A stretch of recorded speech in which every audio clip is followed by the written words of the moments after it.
So CES has been great this year. It's the way we start our years with lots of meetings, getting dialogue going on a variety of fronts. This year at CES felt like it was about 20% off on volume, which is not dissimilar from Cannes. It was about 20 or 30% off on volume. But the good news is it was the bottom 20%. In other words, all the senior people are still here, still having the conversations. It's what CES is all about. And so I found it to be thoroughly productive, just without as much long lines.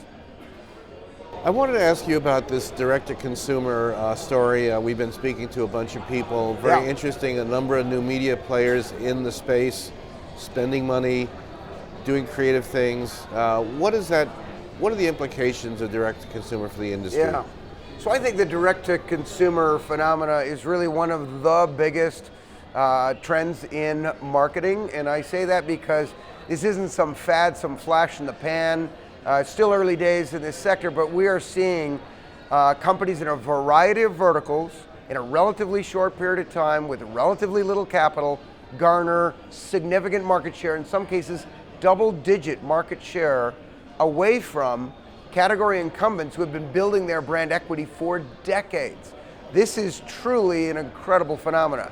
I gave a presentation of this a couple of months ago, and we're spending a lot of time in the direct-to-consumer space because it has proliferated. We have a LUMAscape that already counts more than 400 logos, startups that have launched direct-to-consumer models in virtually every category, from clothing to food to automobiles to financial advice. So what we did was we took a hard look at what these companies are doing and doing uniquely. And it's a variety of things. It's front-end things like content marketing. It's back-end things like performance advertising and utilizing first-party data to know to whom they're marketing as a customer. This has major implications for the marketing world writ large, and our message to traditional marketers is don't take this lying down, take a good hard look at what is causing the success of these startups, because yes, while like any sort of tech ecosystem, many of them will die, but some will live and become major competitors. So for the traditional marketers, there are certain things that these D2C brands are doing particularly well that they could potentially adopt. So what are the implications around M&A or the impact on the greater MarTech world, if you will? Sure. So two things. Number one is, for a traditional marketer, there's really two ways you can come at this, right? Build versus buy. I think it's really hard for a legacy marketer to build a cool new direct-to-consumer brand. It's like having a virus. The antibodies will come out and kill it. So if you have, let's say, a business that sells a high-margin product, the more traditional route, good luck with your new division that's going to circumvent that and disrupt that. That's hard for a legacy company to do.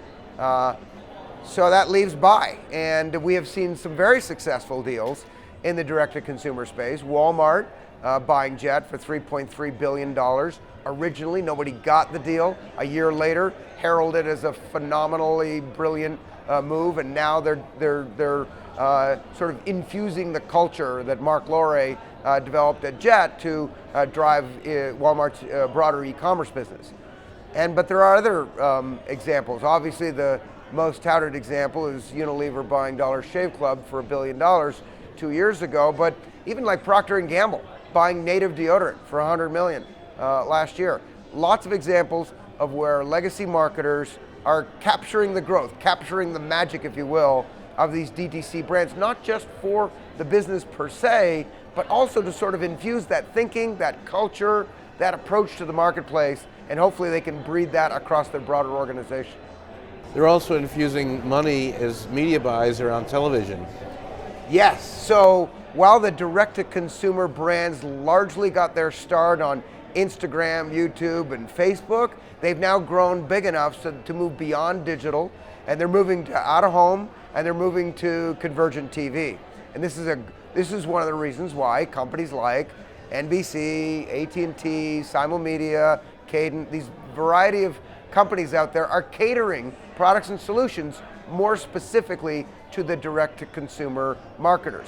What do you have to do uniquely? You have to be on a performance model. These are companies that don't care about spend, they only care about results. So fashioning a pay model where it's more oriented away from proxies and towards business outcomes, which is a trend that you and I have talked about for years now.